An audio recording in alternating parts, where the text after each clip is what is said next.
Sorry about that, kids. Just getting over a little sickness. Yes, I had the flu a couple of months ago, or a couple of weeks ago. Still getting over it. It is, in fact, Thursday, January 26th. So, if you just took this exam, congratulations. Algebra 1 hopefully is behind you, and hopefully you did well. However, if you are that student that is using this to help you study for your Regents exam, welcome, welcome. I will just warn you of one thing. I expect, and I'm sure your teacher tells you this, that you try these problems on your own. You know, you're not going to get any better shooting basketballs watching, you know, LeBron James shoot hoops, right? You're like, wow, I watched Mr. LeBron James shoot hoops. I'm going to go out there and be badass. Ooh, shoot. I'm going to be awesome because I saw LeBron James shoot hoops. No, you're still going to suck. So it's the same with math. If you don't practice, you don't get the neurons in the head firing going, and you don't drink coffee. No, don't drink coffee. Too young to drink coffee. But if you don't try this on your own, you're not going to be successful. Okay, so I've already done 1 through 12. So this is still part 1. This will be 13 through 24. Let's see, what page was that on? Nope. Must be this page. Okay. Come on, that's a great movie. So let's just get going then, right? You ready to roll? By the way, hit the subscribe button if you haven't hit the subscribe button yet. While you're doing that, I'm going to get some coffee. What type of relationship exists between the number of pages printed on a printer and the amount of ink used by that printer? Huh? What?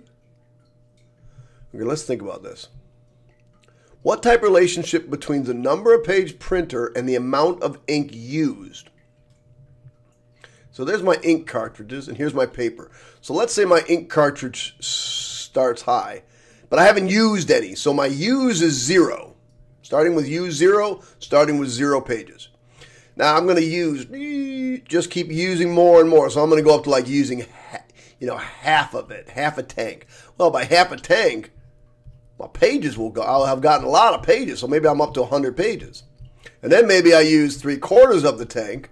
And maybe now I'm up to like 200 pages. And then I use the whole tank. And I'm up to like, I just said 200 and I wrote 2,000. Okay, let's just go to 4,000 pages. So the more ink I use, the more pages I get.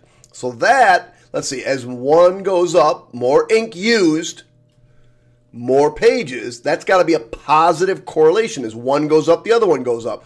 So is it causal? Okay, let's talk about, first of all, it's positive. So we definitely know it's positive. Is it causal? Will one thing cause another? So this word causal causes kids all kinds of brings. By the way, it's not casual. That's like where you wear comfy clothes to church, casual Sunday to church. No, it's not casual. It's causal. One thing causes another. I come over to you and punch you in the head. My punch caused me to get arrested. That's causal.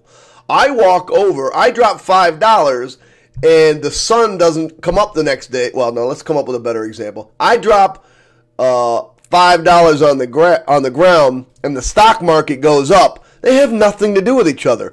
You know, you can sow, there's people that will say, hey, the amount of oranges picked in California or in Florida increases the crime rate in Chicago. Well, you can show numbers that say, oh, yeah, they got a positive correlation. Sure, they got a positive correlation. But they have nothing to do with each other. And that's the idea of causal.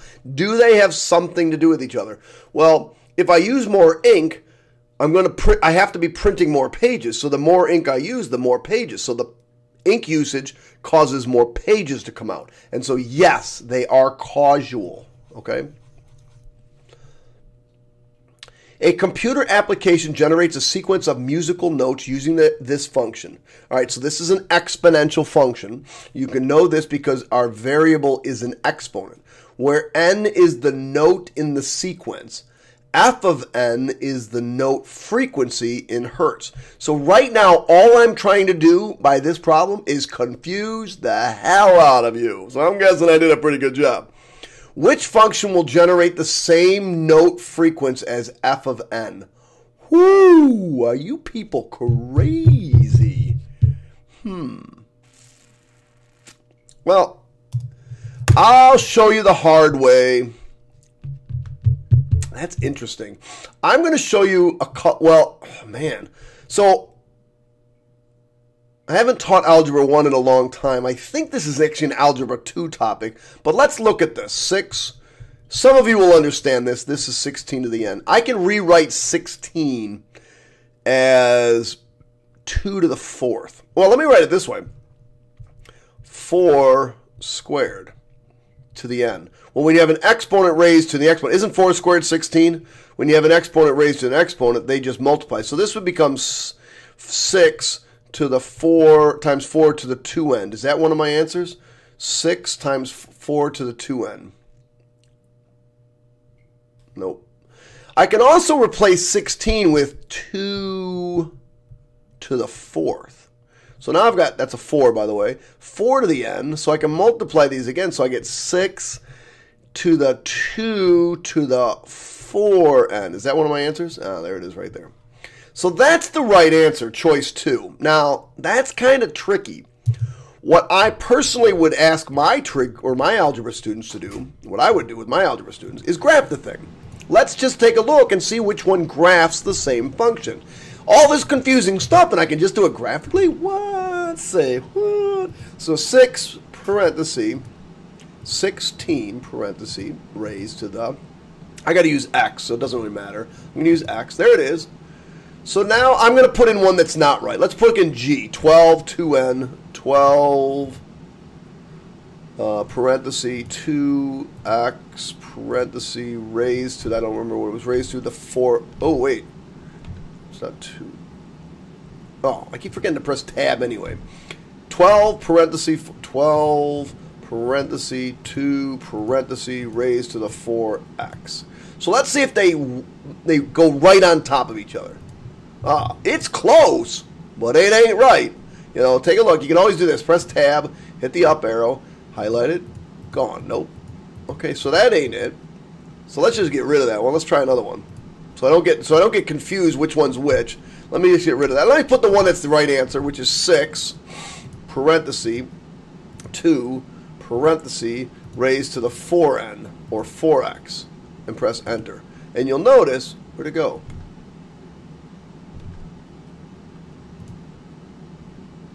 Oh, I didn't. I gotta. So if you do press enter, look at that, right over top of it, over the top, there it is, over the top, there it is, right on top. So that's another way to do that problem. There's 2 ways to do that problem. The algebraic way I did it, I'm not really sure if that's an Algebra 2 1 topic or not. I don't know. It's been a long time since I've actually taught that course. All right, kiddies. I'm not going to lie.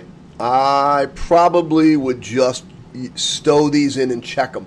But I'm going to show you the math way. I promised I'm going to show you the math way, and then I'll show you the cheat way.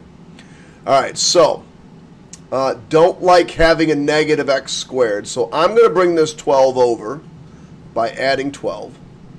So I get 25 over here. And I'm going to add this 36x squared. I'm going to bring that over there. So all I did was move this over here and move the 12 over there. So now I'm going to divide by 36. I'm going to divide by 36. And I get 25 over 36 equals x squared. Well, to get x by itself, you simply take the square root. Well, the square root of 25, oh, you got to remember this. You got to put a plus or minus, is plus or minus 5 over 6. So there's the right answer. Now, I'm not going to go show all of these wrong answers. I'll show you one wrong answer. Watch how this works. I'm going to take 36 over 25. So I'm going to go to my calculator. I'm going to take 36 divided by 25, and I'm going to store that into x. And then I'm going to type in the left side, only the left side. Don't use these equal signs. Don't use these equal signs because they cause problems. Just type in the left side. 13 minus 36x squared. And if it comes out negative 11 or negative 12, I'm right. You can look at that. You don't need an equal sign to see that that's not negative 12. It's not. So now I'm going to do 5 divided by 6, which is in fact the right answer. I'm going to store that in for x. And then hit the up arrow. Enter, Enter, and look at that, negative 12, negative 12. Oh, it's negative. Oh, great. Better yet, I was going to show you this anyway. Both of these actually would work. So now I'm going to put in a negative 5, 6. Negative, enter, and then hit the up arrow, and hit enter, and oh look, it's negative 12. So no matter what I pick in, the negative 5, 6 and a 5, 6, I still get negative 12 out, and that's what I'm looking for. Alrighty then, let's see what we got here. Which point is in the solution of this system? You could graph this one. Kind of a pain in the neck. I'm just going to use this. I'm just going to sub in. So since this is the easier equation, I'm going to guess most of them probably work in that equation, but let's just check it in. Remember, these are x's and these are y's. So 1/2 is less than negative 6 times 1 plus 4.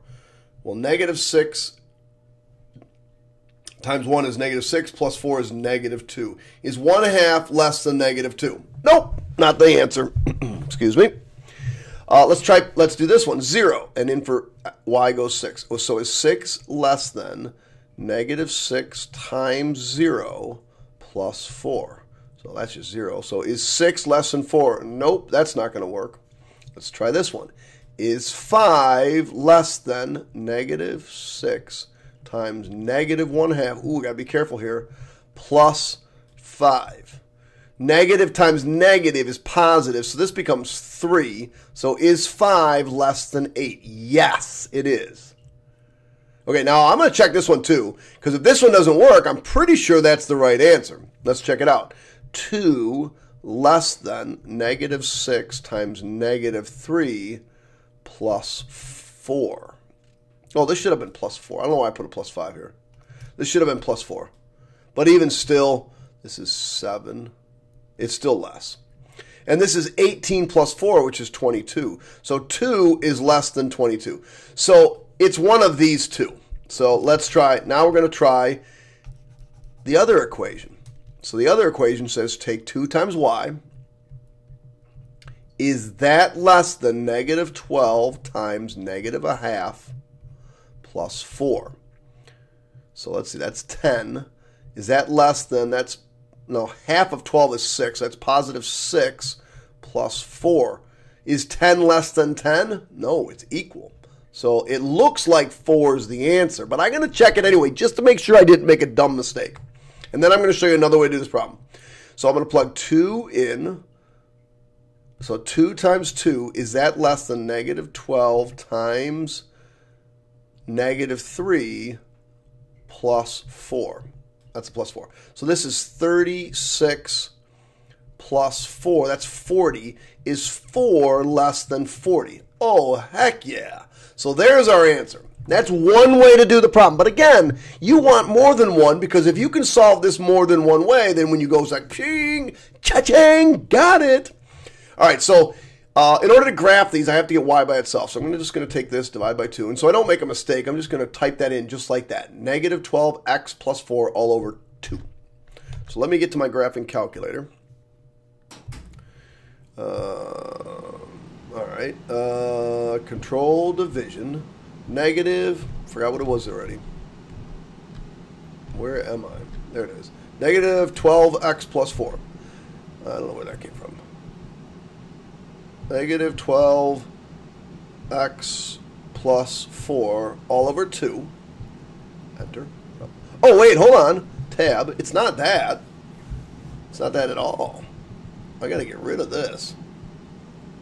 What is it? It's y less than. I got to use that. 2. So y less than control division. Negative 12x plus 4. You think I'd have that memorized by now? Over 2. Enter. Ah, that's what that is. All right, so that's that.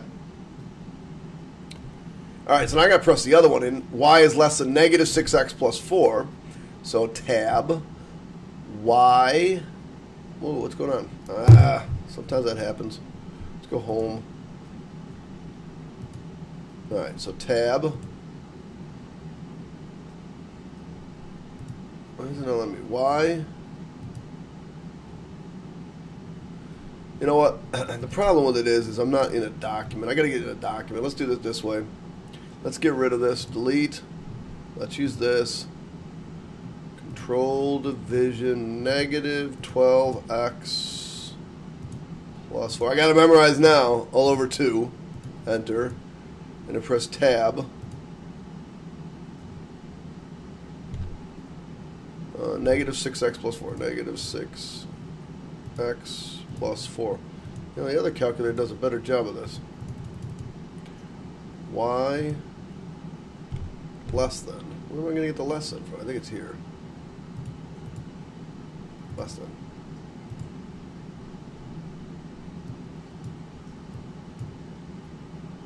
Is that really right? That's crazy. Well, let's see what these are. Negative 3, negative 3, 2 is right here. Negative 3, 2, ching, right there. And yeah, it's in both. If I took negative a half 5, negative a half 5, that's 1, 2, 3, 4, 5. That's right there. That's in this orange one, but it's not in this one over here. If I take 0, 6, 0, 6 is right about there. You see my hand? Nope. And if I take 1, 1 half, 1, 1 half, that's right here. So the only one that's actually over here, which is kind of weird, is that negative 3, 2. So that's another way to do the problem. Man, that's kind of weird. I think that's kind of weird, like 6, 9. All right. So this is a straightforward question. I think everybody should know this one without having to do any other work. But whatever.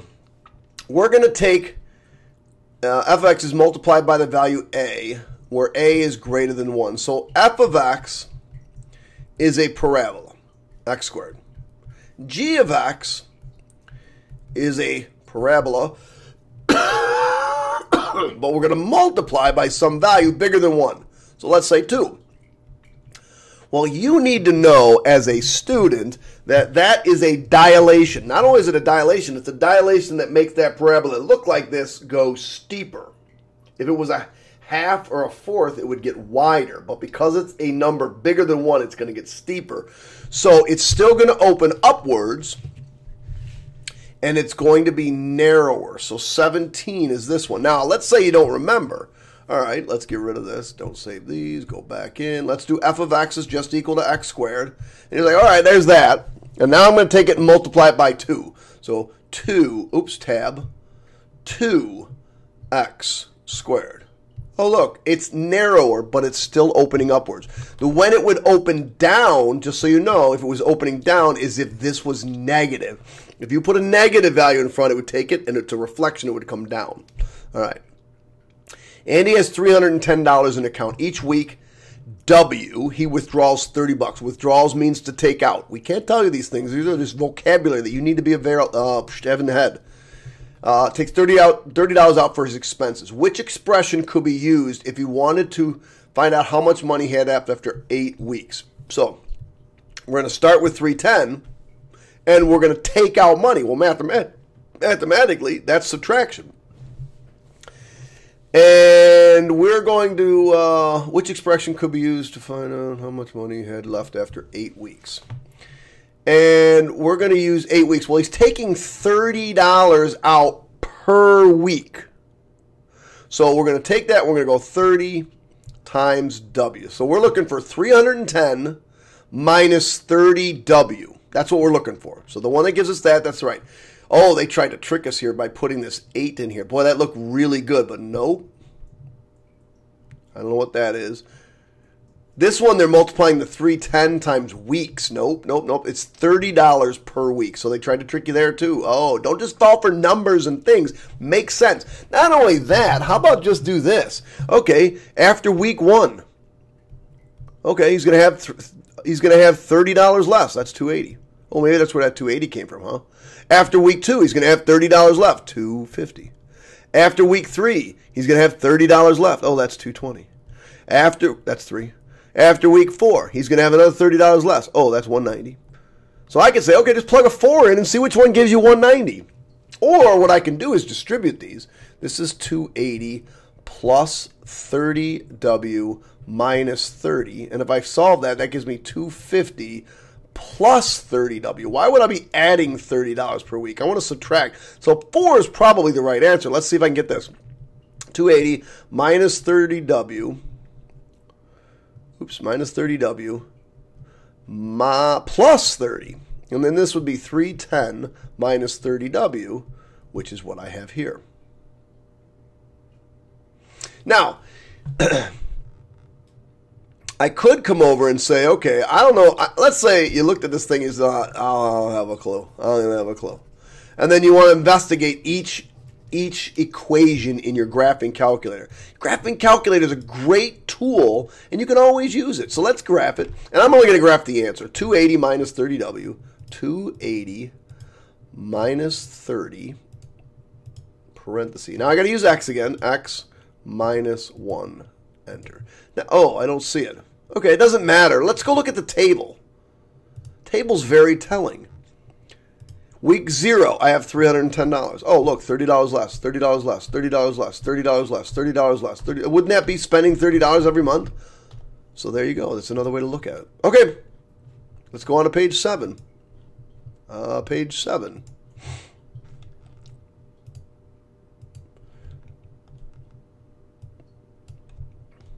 All right. Let me stop for a second.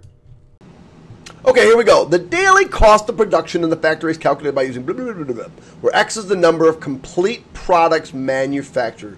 Which set of numbers best defines the domain of C of X? Now, remember, C of X would be the range. That's the Y values. Daily cost. Cost is the range. They want to know the domain. The domain is X. That's X is the number of complete products I use. So X is all the products. So let's see. I can start with, can you have negative products? Can you make negative products? I don't think so. Can't make negative products. I can make no products. I can make no products. I can make one product. I can make two products. Can I make 2.5? No, it said that X is the number of complete projects. I can make 3. I can make 4. I can make 5, so on and so forth. So I can't make negatives, so no negatives. So integers has negatives, positive, positive, positive. So they're all positive. We've got to get rid of integers. But I want the one that does not have decimals. Real numbers, first of all, are positive and negative rational numbers. Oh, so rational numbers are inside of real numbers. So there's no way this could be the answer. And real numbers include decimals. Rational numbers include decimals. Whole numbers are exactly what they are. They're whole numbers. They start at 0, 1, 2, 3, 4, 5, and that's the number of products. That shouldn't have been a too difficult project. Noah conducted a survey on his sports participation. He created the following 2 plots. Did I skip a page? I don't think I did. That's weird. Okay. No, he created the following 2 dot plots to represent the number of students participating by age in soccer and basketball. Which statement about the given data is correct? The data for soccer players are skewed right. I wouldn't say there's really any skewness here. This is almost symmetrical. If anything, it's symmetrical. Now, this one's got skewness. Like, if you drew a curve over this, kind of look like this, but that's not really skewed. If you looked at this, now that would be skewed. Now, that would be skewed left. Remember, where the little part is, that's the skew. So, the data for the soccer players has less spread than the data. No, this is way more spread out. See how, now, when you're talking about spread, create a fishnet. Right?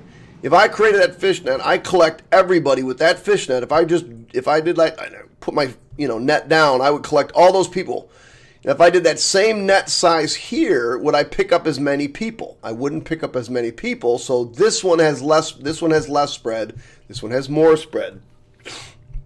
The data for the basketball players have the same median as the data for the soccer players.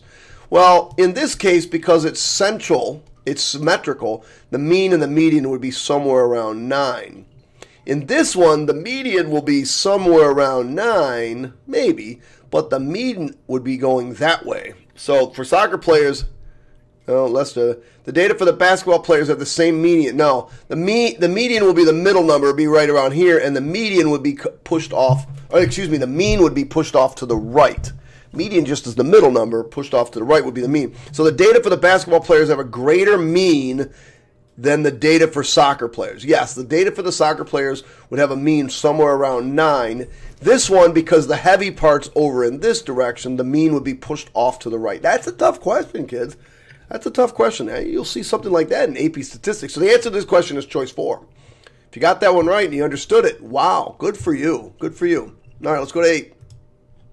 That's not the right page. That's not the right page. That's what I was a little worried about. I'm missing some pages. All righty, I found them. Not really found them. I had to go scan them. I'm actually scanning my answer key, so this is my answer key. Graph of the average resting heart rate shown below. The average resting heart rate for adults is 72. But doctors consider resting rates between 60 and 100 beats to be normal. Man, my resting heart rate's around 50. That's weird. Which statement about average resting heart rates is not supported by the graph? So I've highlighted all 4 answers. Not supported by the graph. A 10-year-old has the same resting heart rate as a 20-year-old. So let's see. A 10-year-old, there's their resting heart rate. Oops, why am I not in red?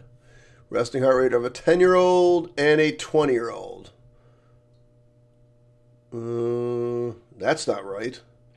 A 20-year-old has the same resting heart rate as a 30-year-old. 20 and 30, yep.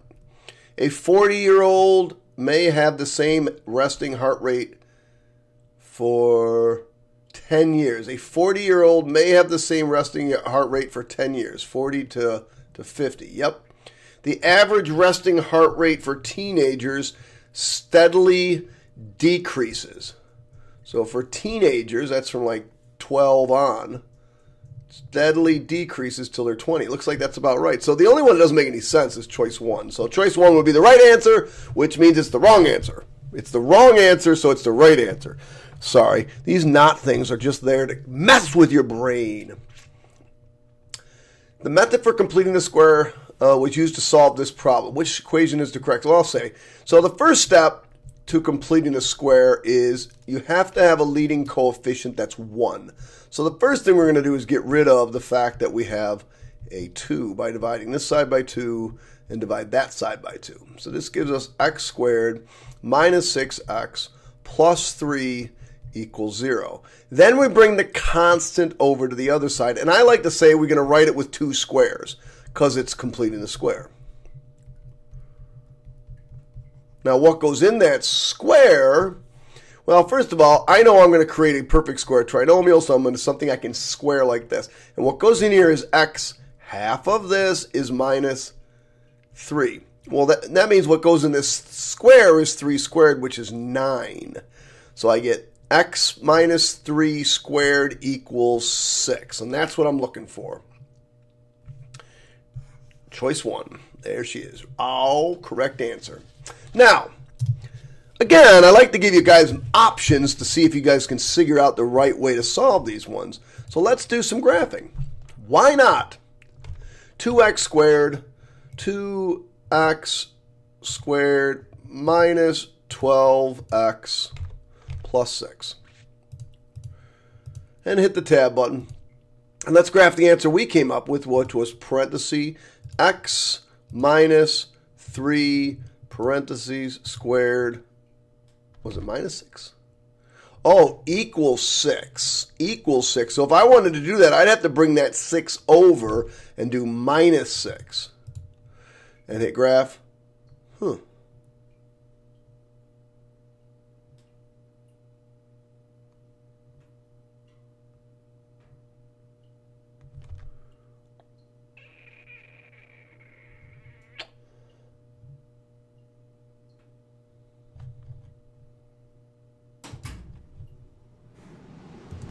All right, it seems like every time I type one of these things in, I type them in wrong. Notice the X is missing here. You might have noticed that. This red and blue should be on top of each other because I know this is the right answer. Put the X in there, and they'll be on top of each other. They're not on top of each other again. Tab. Let's see what I got. 2x squared minus 12x, 2x squared minus 12x plus 6 equals 0.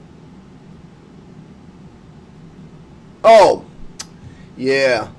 They're not going to be on equal each other because notice this one doesn't have a 2 here because we got rid of it. That's one of the problems with completing the square I don't like. But you'll do notice that they have the same solutions. And remember, we use completing the square to find the same solutions. If I graph the other ones, they would not have those same solutions of whatever that is and whatever that is. So that's why it's the right answer. Remember, completing the square is finding the solutions, not necessarily finding the right graph. Okay, I apologize. That was kind of a weird one. Nancy works for a company that offers 2 types of savings plan. Plan A is represented on the graph below. Plan B is represented by this function right here. So Plan B, I don't know why that just happened, is represented by this function right here. All right, so this is A, and this is B. Nancy wants to have the highest savings possible after a year. Nancy picks Plan B. Her decision is, I don't even know if that's the right answer. That's weird. It might be right. Let's see. 1 year. Well, hold on. This is weeks, right? So notice this is in weeks, and this is in weeks. So I need 52 weeks. After 52 weeks, I'll have, looks like about $105. So here, 52, 105. As far as the other thing goes, I got to go to my calculator. And I gotta type in, oh man, it's on the wrong page. Is it 52? I don't remember the equation. So 0.01 plus 0.05 52 parentheses squared. 135.21. So she picks this one, she gets 135.21. So it looks like this is a little higher than the 105, which is approximate. So Plan B is correct, so we definitely want the correct one. And Plan B is a quadratic function and will increase, oh, look at that, will increase at a faster rate. Plan B is not exponential, by the way.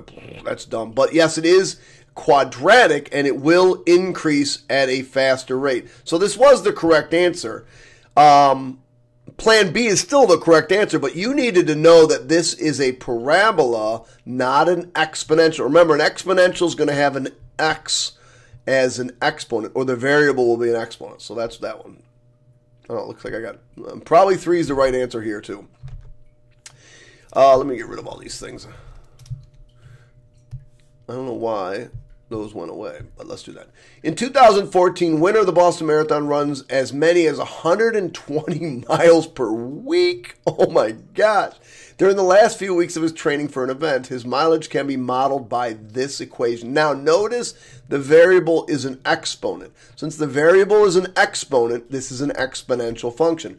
But also notice this is less than 1. So this is an exponential decay question. Okay, so if this number here in the middle is less than 1, it's an exponential decay. 0.9 is like a 90%, right? So 1 would be 100%. So it'd be like, okay, if it was 1, I'd be 100%, 100%. If it was 1.1, that'd be 110%. That'd be increase. 1.2, 120%. That'd be increase. 0.8, that'd be 80%. So that's decreasing. So if you do 80% of something else, or you do 80% of that, that's decrease. Okay?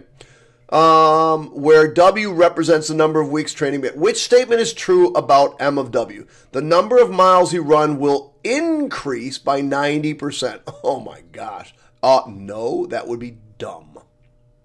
The number of miles he runs will be 10% of the previous week. The number of miles he runs will be 10% of the previous week. That doesn't make any sense either. I don't know what that answer I had marked now. M of W represents the total mileage run in a given week. Okay. W represents the number of weeks left until his marathon. That doesn't mean, W is the number of weeks he's running. So that's not right. So I think the problem is it's not, you might think, oh, 90% down, that means 10%, but that's not the right answer. This one says 0.9 represents 90% of the previous week, which is a 10% decrease. So if they had said he decreases by 10% from one week to the next, then yeah, that would be the right answer. But it's not 10% of the previous week. So in this case, the right answer is in fact choice 3. Let's see if that's the right answer. Let's see the answer. Oh, yeah, that is the answer. All right, okay. The right answer is choice 3. All right, so be careful. All right, that ends multiple choice, kids. Hopefully you did okay. Another tricky question. Boy, they had some weird ones at the end there. That one wasn't so easy. Hit the subscribe button. Hit the like button. Part 2 through 4 coming very shortly.